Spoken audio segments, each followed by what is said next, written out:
नमस्कार बच्चों, आपका स्वागत है हमारे new YouTube channel Ambedkar classes पर। यहाँ पर हम मैथ के ऊपर काम करेंगे। 10th क्लास के मैथ के ऊपर जितने अच्छे तरीके से पढ़ सकते हैं उतने अच्छे तरीके से पढ़ेंगे, बेसिक से चीज़ों को सीखेंगे और अच्छे से एक्सप्लेन करने की मैं यहाँ पे आपको कोशिश करूंगा। आज जो हमने चैप्टर चुना है कि बहुपद और पॉलिनोमियल चैप्टर हमें शुरू करना है। बेसिकली पॉलिनोमियल और ये आपका बहुपद जो है ये घातों के आधार पे हम इसको 3 कैटेगरी में बांटते हैं।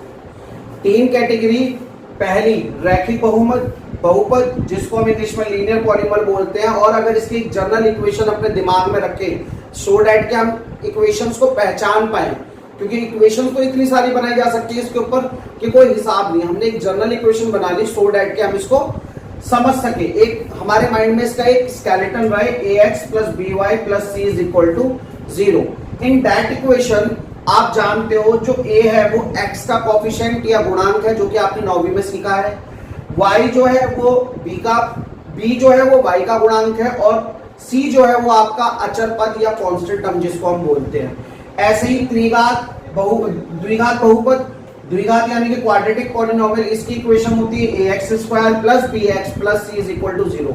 इन दैट इक्वेशन x स्क्वायर का जो कोफिशिएंट या गुणांक है वो a है, x का जो है वो b है, और c आपका कांस्टेंट टर्म या फिर अचर पद कहलाता है। यही त्रिघात बहुपद है, क्यूबिक पॉलिनोमियल है, जिसमें x की क्यूब का जो गुणांक है वो a है, x स्क्वायर का गुणांक b है, x का गुणांक c है, और d आपका कांस्टेंट टर्म या अचर पद है। हम यहाँ पे बात करेंगे इसके शून्यांकों की, जिसको हम जीरोज ऑफ द इक्वेशन भी बोलते हैं। जीरोज ऑफ द इक्वेशन या फिर शून्यांक क्या होते हैं? x का या वेरिएबल का, चर का वह मान जिसको रखने पे समीकरण क्या हो जाए, शून्य हो जाए, जीरो हो जाए, उसी वैल्यू को हम क्या बोलते हैं, शून्यांक या जीरो बोलते हैं। अगर शून्यांक और जीरो आपसे केवल इक्वेशन देख के कोई बोले कि भैया बिना सॉल्व करे केवल देख के आप बता दो कि इसके कितने शून्यांक या कितने जीरोज या कितने रूट होंगे, तो आप ऐसा कर सकते हैं सिर्फ और सिर्फ घात देखकर बता सकते हैं। घात यानी कि पावर, इसमें मैक्सिमम घात या पावर कितनी है, 1। तो 1 है तो इसके जो रूट्स हैं या जीरोज हैं या आप जिसको शून्यांक बोलते हो वो कितने होंगे, 1 होगा। कितना होगा, 1। यानी कि इसके लिए जीरोज की वैल्यू क्या होगी, जीरोज की वैल्यू होगी इसके लिए 1। यहाँ पे मैक्सिमम घात कितनी है क्वाड्रेटिक इक्वेशन के अंदर, अधिकतम घात, अधिकतम पावर डिग्री कितनी है, 2। तो यहाँ पे जीरोज की वैल्यू कितनी आएगी जब इक्वेशन को सॉल्व करेंगे, 2। जबकि यहाँ कितनी आएगी, 3। आपने ये जाना कि घात के आधार पे हम बिना सॉल्व करे बता सकते हैं कि किसी भी समीकरण, किसी भी इक्वेशन की जो जीरोज की वैल्यू वो कितनी हो सकती है। ठीक है, यहां तक सभी बच्चों को समझ में आया? अब हम मान लेते हैं ये हमारी क्वाड्रेटिक इक्वेशन है। क्या है, क्वाड्रेटिक इक्वेशन, द्विघात समीकरण। इसके 2 शून्यांक होंगे। लेट वो जो शून्यांक है, वो जो जीरोज हैं, वो एक है अल्फा और एक है बीटा। अब ये जो शून्यांक और ये जो जीरोज हैं, इनके बीच में क्या रिलेशन होगा, वो रिलेशन कुछ इस तरह से है कि यदि हम इन दोनों का सम निकालें, एडिशन करें, अल्फा प्लस बीटा, तो बराबर होता है माइनस बी अपॉन में, और इनका प्रोडक्ट जो है वो बराबर होता है सी अपॉन में। Now the question comes in your mind, what is A, what is B, what is C. तो यहाँ पे आप देखिए जो आपका बी है ये आपका एक्स का कोफिशिएंट है, यानी कि x का गुणांक हम ऊपर रखेंगे जो उसकी वैल्यू होगी, और स्क्वायर वाले की जो वैल्यू होगी वो नीचे रखेंगे, माइनस फॉर्मूले से आ रहा है। ऐसे ही यहां पर आप जब देखते हैं अचर पद यानी कि कांस्टेंट टर्म c ऊपर आएगा और x स्क्वायर का कोफिशिएंट या गुणांक नीचे आएगा। अगर हम क्यूबिक के लिए बात करें तो वहां पे क्योंकि 3 रूट होंगे, कितने रूट होंगे, 3, alpha, beta and gamma. And एक बार दोबारा रिमाइंड करा दूं, अल्फा, बीटा, गामा ये रूट्स वही वैल्यू है जिनको रखने पे इक्वेशन 0 हो जाएगी, तो उनको हम जीरोस भी बोलेंगे और हिंदी में शून्यांक भी बोलेंगे। यहां तक सभी बच्चों को समझ में आया? जब मैं क्यूबिक के लिए जाता हूं तो वहां पे भी रिलेशन निकल के आएगा। इन तीनों रूट्स का जो सम है alpha plus beta plus gamma same होगा जैसा हमारा ऊपर था, माइनस बी अपॉन में ए। यहाँ पे a जो है वो एक्स क्यूब का कोफिशिएंट है, और जो आपका b है वो एक्स स्क्वायर का कोफिशिएंट है। वहीं alpha into beta plus beta into gamma plus gamma into alpha, इन तीनों का सम जो होगा वो सी अपॉन में एक्स होगा। दैट मीन्स एक्स का कॉफिशिएंट और बटे में एक्स क्यूब का कॉफिशिएंट, और वहीं अगर इन तीनों का प्रोडक्ट निकाला जाए तो माइनस डी अपॉन में होगा। That means constant term upon में ए, साथ में माइनस आपको फॉर्मूले में मिल रहा है। ठीक है, यहां तक सभी बच्चों को क्लियर है? चलिए तो अपनी एक्सरसाइज 2.1 शुरू करते हैं। 2.1 जो है हमारी कोर्स से डिलीट हो चुकी है एज पर अभी जो रूल्स आए हैं, जो सिलेबस आया है हमारा उसके हिसाब से। तो हम एक्सरसाइज 2.2 से स्टार्ट करते हैं। क्वेश्चन कहता है find the zeros of the following quadratic polynomial. Quadratic polynomial दिया हुआ है, quadratic that means maximum power कितनी होगी 2, कितनी होगी 2, and verify the relation between the zeros and coefficient. और कह रहा है वेरीफाई कीजिए रिलेशन को, वही रिलेशन जो अभी मैंने आपको बताया था कि अगर कोई quadratic equation ax plus bx plus c is equal to 0, तो इसके दो रूट्स होंगे अल्फा और बीटा, और इनके बीच में रिलेशन होगा कि अगर इनका सम निकाला जाए, योग निकाला जाए तो माइनस बी अपॉन ए होगा, और अगर प्रोडक्ट निकाला जाए तो सी अपॉन ए होगा।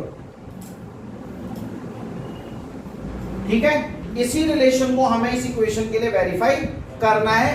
ये हमारी जनरल इमेजिनरी इक्वेशन थी, अब उसको उसने हमें दिया सॉल्व करने के लिए। चलिए स्टार्ट करते हैं। सबसे पहले तो 9वीं का आपको फैक्टराइजेशन आना चाहिए, जो आपने 9वीं में सीखा था, और 10वीं के अंदर 4th चैप्टर के अंदर पूरी एक एक्सरसाइज है फैक्टराइजेशन के ऊपर। चलिए तो यहाँ पे करते हैं फैक्टराइजेशन। फैक्टराइजेशन का फर्स्ट स्टेप ये है कि जो भी एक्स स्क्वायर का कोएफिशिएंट होगा उसको हमें मल्टीप्लाई करना होता है किससे, कांस्टेंट टर्म से। किससे करना होता है, कांस्टेंट टर्म से। तो आप देखेंगे एक्स स्क्वायर के साथ तो कुछ लिखा नहीं, तो एक्स स्क्वायर के साथ हम लेट कर लेंगे कि 1 है। एक्चुअली प्लस और 1 मैथ के भगवान है, जहां कुछ नहीं होता वहां पर 1 और प्लस को हम एज्यूम कर लेते हैं। तो 1 इंटू में 8 1 जा 8। नाउ इस 8 को हमें स्प्लिट आउट करना है, ब्रेक डाउन करना है कुछ इस तरह से कि जोड़ने घटाने यानी कि ऐड या सब्ट्रैक्ट करने पर 2 आ जाए और मल्टीपल पे वापस हमारे पास 8 आ जाए। तो मैं इसको अगर तोड़ना चाहूं तो 4 2 जा 8, और 4 में से 2 सब्ट्रैक्ट करूंगा तो 2 बचेगा। मेरी दोनों कंडीशन सेटिस्फाइड होनी चाहिए, तभी हमारा सवाल सही होगा। पहली कंडीशन प्रोडक्ट के बराबर आना चाहिए, जो हमने कोएफिशिएंट और कांस्टेंट टर्म को मल्टीप्लाई करके निकाला, और दूसरा कि उनको सब्ट्रैक्ट करने पे या ऐड करने पे जो हमारा एक्स स्क्वायर का कोएफिशिएंट या मिडिल टर्म है वो हमारे को मिल जाए। तो हमारी वो कंडीशन सेटिस्फाइड हो रही है, तो हम इसको सॉल्व कर सकते हैं। एक्स स्क्वायर माइनस इस 2 की जगह पे हम क्या लिखेंगे, 4 minus 2x as it is minus 8। Hope यहां तक आपको समझ में आया होगा। नेक्स्ट स्टेप, ये जो एक्स स्क्वायर है इसको हम अंदर मल्टीप्लाई कर लेंगे ब्रैकेट के अंदर, तो क्या हो जाएगा 4x minus 2x minus 8। Now बाहर कौन है, माइनस। याद रखिए जब भी ब्रैकेट के बाहर माइनस होगा तो वो हमेशा ब्रैकेट खुलने पे अंदर के साइंस को चेंज कर देगा। तो चेंज करेंगे x square minus 4x minus minus plus 2x minus 8। Now हमें इन दोनों टर्म में से और इन दोनों टर्म में से कॉमन लेना है। पहले इन दोनों में से कॉमन लेंगे तो आप देखोगे क्या कॉमन आ रहा है बच्चों, बताओ x। तो यहां क्या बच गया, x माइनस का साइन एज इट इज, यहां क्या बचेगा 4। ये वाला साइन तुरंत उतर जाएगा। नेक्स्ट 2 टर्म में से कॉमन लेंगे, क्या कॉमन आ रहा है 2। क्या बचा, क्या बचा, दोनों ब्रैकेट सेम है। दैट मींस यहां तक आपका सवाल ठीक हुआ है। सबसे पहले इसको चेक करना भी सीखो, जो कि आप पेपर के अंदर सवाल गलत करके ना हो। अगर आपने इतना सॉल्व करा है और ये दोनों ब्रैकेट सेम आ रहे तो आपका सवाल ठीक है, अदरवाइज सवाल ठीक नहीं है। आप पूरे में से जब आप कॉमन लोगे तो क्या कॉमन आएगा, x माइनस 4 का ब्रैकेट कॉमन बचा, क्या बेटा x प्लस 2 बराबर। अब हम क्या करेंगे, x माइनस 4 को अलग से 0 के बराबर रख लेंगे और x प्लस 2 को अलग से। Now x is equal to आ जाएगा 4, माइनस का 4 इक्वल टू उधर जाएगा, प्लस का 4 हो जाएगा, और x इज इक्वल टू आ जाएगा माइनस का 2। Now your alpha is equal to 4 and beta is equal to minus 2। हमें वैल्यूज मिल चुकी है। अब हम क्या करेंगे, रिलेशन को फाइंड आउट करने के लिए जाएंगे। जब हम रिलेशन को फाइंड आउट करने के लिए जाएंगे तो हमें किस किस चीज की जरूरत थी, बी ए सी ए, यानी कि हमें कोएफिशिएंट ढूंढने हैं, कांस्टेंट टर्म ढूंढना है। इक्वेशन में से लिखते हैं ए की वैल्यू क्या है बेटा 1, बी की वैल्यू क्या है बेटा -2 और सी की वैल्यू क्या है, दैट मीन्स विद साइन हमें इक्वेशन में से उठाना है। Now we are ready to verify the relation between the zeros and coefficient. अब हम तैयार हैं because we have roots as well as we have the value of A B C, हमारे पास सब कुछ है। चलो वेरीफाई करने के लिए जाते हैं। तो alpha plus beta is equal to था माइनस बी अपॉन में ए, alpha is equal to 4 plus beta is equal to minus का 2, यहां मैं माइनस लगा देता हूं, भूल गया था, minus B is equal to -2 and A is equal to 1, 4 plus minus -2 minus minus plus का 2, 4 में से 2 जाएगा 2, आप देखेंगे दोनों बराबर आ गए, यानी कि सम वाला जो आपका रिलेशन था वो तो वेरीफाई हो गया, वो तो वेरीफाई हो गया। चलिए मैं ये रफ वर्क यहां से मिटा देता हूं, बोर्ड पे जगह कम है, इसको मिटा देते हैं रफ वर्क को, इसको सेपरेट कर लेते हैं। अब हमारा अगला रिलेशन क्या होगा, अल्फा इंटू बीटा, जो कि क्या होता है सी अपॉन में ए। अल्फा कितना बेटा 4, बीटा कितना -2, सी कितना बच्चे -8 और ए कितना बच्चे 1, 4 2 8 माइनस के -8, ये भी हमारा वेरीफाई हो गया। हम लिख देंगे एंड में hence verify not proof, verify, जो उसने लैंग्वेज यूज करी है हम भी वही लैंग्वेज यूज करेंगे। होप आपको समझ में आया होगा, सभी को क्लियर है। क्वेश्चन नंबर 1 का एक पार्ट हम कर चुके हैं, दूसरा पार्ट करने की कोशिश करते हैं जिससे कि आपको कॉन्सेप्ट और अच्छी तरह से समझ में आए। सबसे पहले हमने क्वाड्रेटिक इक्वेशन की जो जनरल फॉर्म देखी थी वो क्या थी, ax² plus bx plus c बराबर 0। दैट मीन्स जो हमारा मिडिल टर्म था वो x की पावर 1 वाला टर्म हमारा होता था, लेकिन यहाँ पे हम देख रहे हैं वो टर्म पीछे और कांस्टेंट टर्म बीच में आ गया। तो पहले तो उसको रीअरेंज करेंगे हम, तो हमारा क्या होगा 7x - 3।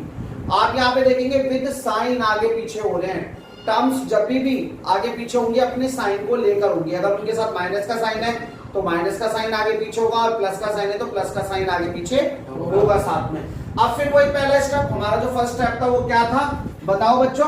पहला स्टेप था जो हमारा कोएफिशिएंट है x² का, वो मल्टीपल होता था किससे, कांस्टेंट टर्म से। तो 3 6 18। नाउ 18 को कुछ ऐसे ब्रेक डाउन करना है कि जोड़ने घटाने पे 7 आए और मल्टीपल करने पे 18 आ जाए। तो 9 2 18, अगर मैं इसको करता हूं शाबाश, 9 2 18 और 9 में से 2 माइनस करो 7। हमारी दोनों कंडीशन सेटिस्फाइड हो रही हैं।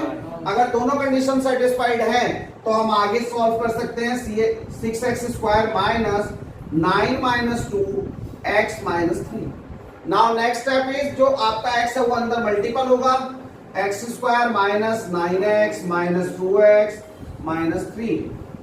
फिर से ब्रैकेट को खोलोगे तो अब की बार थोड़ा सा ध्यान दो, माइनस है तो अंदर के साइन क्या होंगे, चेंज होंगे, -9x + 2x - 3।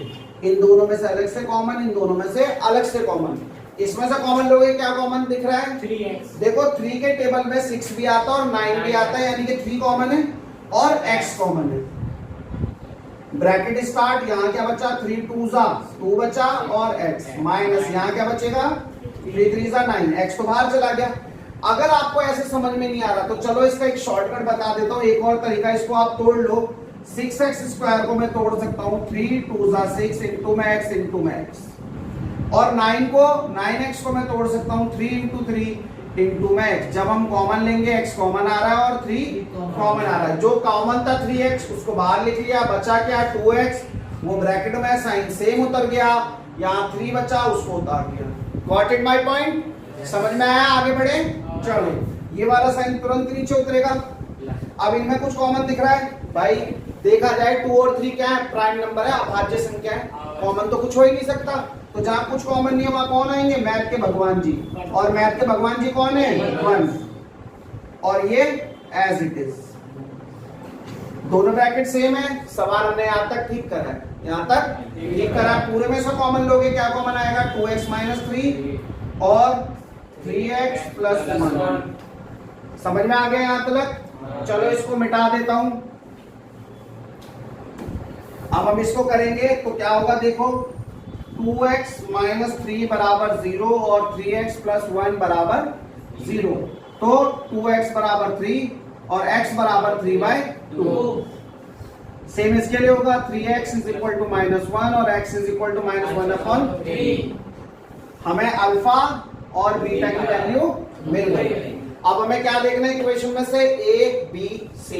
तो a कितना है बच्चे 6, b कितना है बच्चे -7 और शाबाश साइन के साथ बोलना है -3। क्लियर बात, समझ में आया यहाँ तक? किसी को कोई दिक्कत है? नहीं है? बताओ किसी को है प्रॉब्लम तो चलो आगे बढ़ते हैं। अब हमारा रिलेशन था alpha plus beta is equal to minus B upon में a। माइनस बी अपॉन में अल्फा की वैल्यू क्या है बेटा 3/2 प्लस बीटा की वैल्यू क्या है -1/3 माइनस फॉर्मूले का b की वैल्यू क्या है -7 और बच्चे a क्या है 6। यहाँ पे आप अगर इसको करते हो 3/2 plus minus -1/3 is equal to 7/6। LCM लोगे क्या आएगा आपका? चलो एलसीएम से आपको बचा देते, एक शॉर्ट ट्रिक बता देता हूँ। जब भी इस तरीके आपको सॉल्व करना हो तो आप क्या करोगे, इन दोनों का मल्टीपल नीचे 2 3 जा 6, ये इधर मल्टीप्लाई हो जाएगा 3 3 जा 9, ये इधर हो जाएगा 2 1 जा 2, 7/6। 9 में से 2 माइनस 7/6 हमारा एक रिलेशन वेरीफाई हो गया। इसका दूसरा रिलेशन क्या बनेगा? Alpha into beta is equal to c upon में ए। अल्फा कितना है आपका 3/2, बीटा कितना है आपका -1/3 और सी बराबर कितना है -3, ए बराबर है 6। सॉल्व करोगे 3 1 जा 3 माइनस के 3 2 जा 6 माइनस